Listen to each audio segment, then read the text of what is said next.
লাহোরে শ্রীলঙ্কার ক্রিকেটারদের ওপর সন্ত্রাসী হামলা এখনও স্মৃতিতে টাটকা স্থানীয়দের কাছে। সেসব কারণে এই দেশটিতে আন্তর্জাতিক ক্রিকেট বন্ধ ছিল অনেক বছর।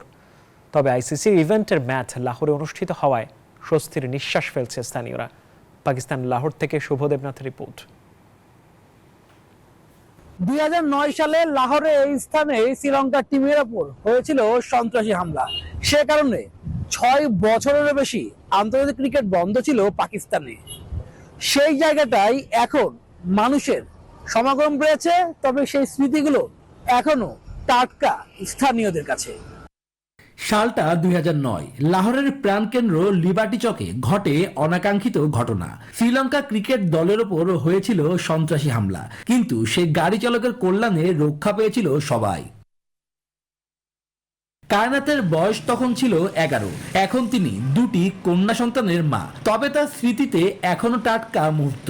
রাস্তাঘাট বন্ধ করে দেওয়া হয়। কায়নাতের স্বামী তখন বিএসসি শিক্ষার্থী। সেও ঘটনার বিবরণ দিলেন। আমার বয়স তখন 11। আমি স্কুলে পড়ি।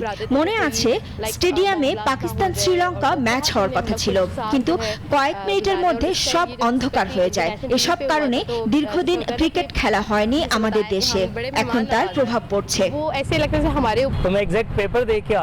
আমি বিএসসি পরীক্ষা দিতে গিয়েছিলাম। ফেরার সময় শুনি এমন ঘটনা, রাস্তাঘাট বন্ধ করে দেয়া হয়।